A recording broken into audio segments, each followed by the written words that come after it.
Senator Risch, thank you very much for talking to the Voice of America Persian again. Glad to be here. Thanks so much. Senator, when President Trump made the decision not to attack Iran for the shooting of our unmanned drone, you were in the same room with him. Did this decision diffuse the situation a bit, or you are expecting some kind of a flare-up between the two countries sometime from now? Well, look, the regime in Iran has been pushing the envelope, and they're playing a very dangerous game. And one of the things I'm very concerned about is that this is a situation that is very conducive to a misjudgment or a miscalculation on the part of the Iranians. Publicly, after the president decided that he would not pursue the attack that originally he was going to pursue, the Iranians were beating their chest and feeling good about that, and I think believing that this showed some kind of weakness on this president's part. I can't say it strongly enough that this Iranian regime should not mistake this president's reasonable forbearance for weakness. This president is not a weak man. They're not dealing with one of our other presidents. They're dealing with Donald Trump.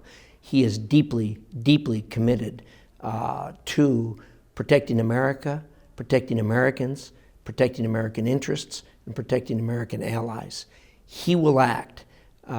These people need to be very, very careful, because had he done what he said he was going to do, it would have been a relatively limited strike, as he has said, on a handful of military installations. That probably would have resulted in a response by the Iranians, and the next step would have been catastrophic. Sir, 2 months ago, administration officials briefed Congress on the Iran maximum pressure campaign. Do you think that going back and looking back, is this working, what it intended to do? Yeah, I think it's clearly working. I think that the actions of the Iranian regime itself indicate that it's working. They're showing real frustration.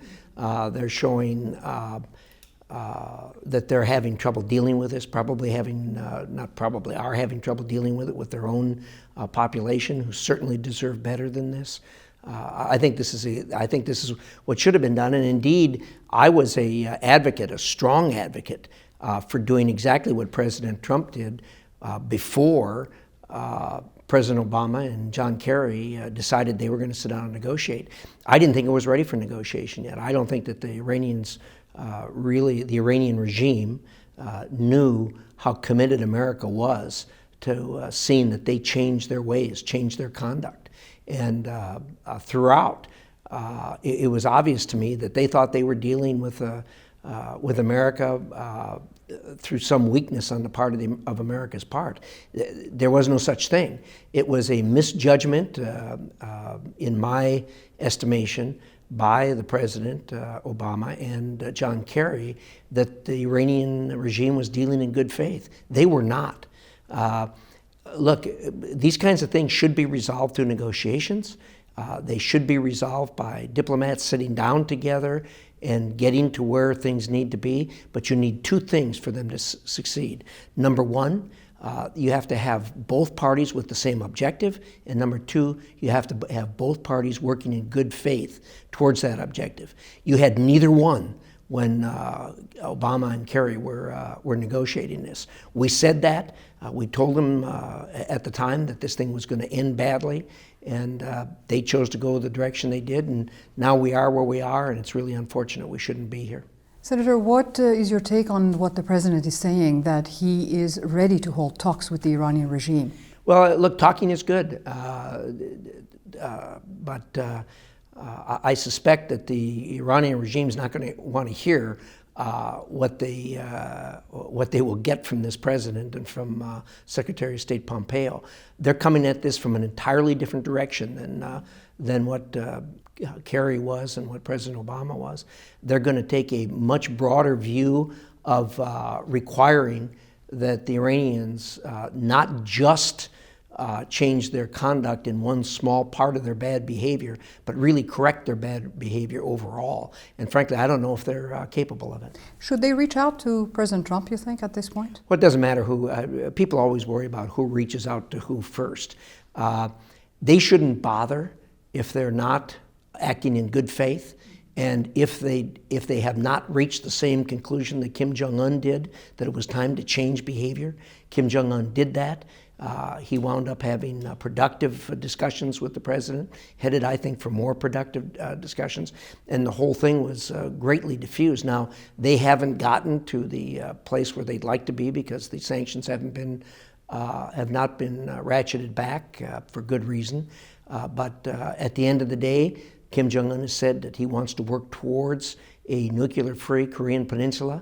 America agrees with that, agrees with it strongly. So you have one prong of the test met, and that is that there's the same objective. The second part now is doing it in good faith, and the Iranian regime needs to get to the same place. So there is a lesson to be learned from the engagement of the Trump administration with the North Korean regime? I think so.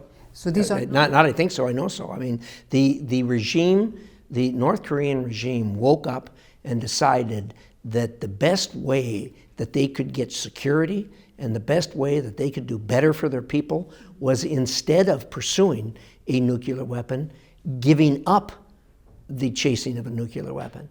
And that will get them where they want to go. And sooner or later, the Iranian regime is going to wake up to that fact, and hopefully we'll make good faith efforts to get there.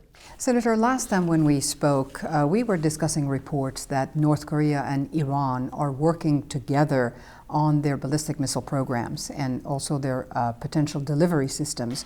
You could not, or you did not want to get into details at that point, but you did say that you were concerned about their nuclear capabilities and also sending it to the entire world. But much has changed, as you mentioned, with North Korea. Do you think that the actions of President Trump and the engagement with North Korea might lessen the threat of the cooperation between North Korea and Iran?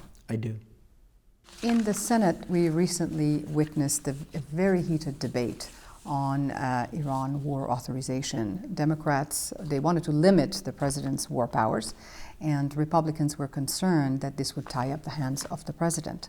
The president is saying that he will inform Congress, but there's no legal base for that. What is your take, sir, on that? And could you explain to our audience who is right? They're a bit confused about what's going on. Yeah. If you didn't grow up in America and go through American schools and understand our Constitution and our three branches of government, it can be confusing.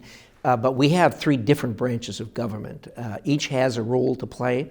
The first branch of government is the People's Branch. It appropriates money, it sets up programs, creates departments. The second branch of government executes what the first branch does. And frequently there are disputes between the two. And it can be confusing for somebody that doesn't understand that. The important takeaway for the Iranian people, and for that matter for the Iranian regime, is that there is some debate in America about whether or not what the Iranian regime is doing is appropriate or not. There is no debate about that. The question is, at what point does the president do what he's going to have to do if they get close to having a nuclear weapon? And there is some debate about that. But he is the president of the United States. He has considerable power. It is debated here. It's been debated since our first president, George Washington, as to who had the power when it comes to kinetic action.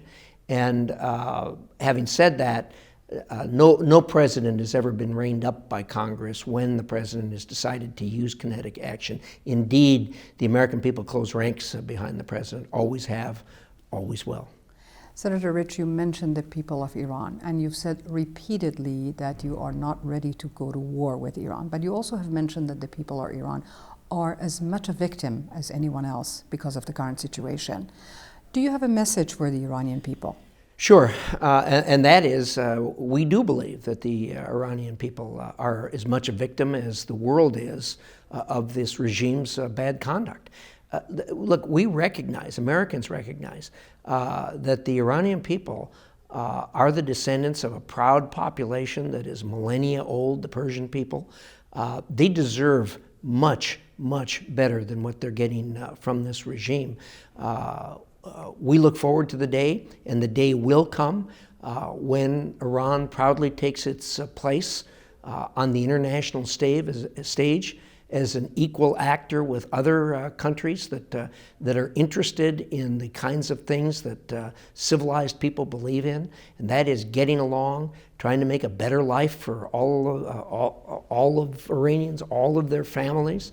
That day will come, and American people support the Iranian people in that quest. Thank you very much, Senator Risch.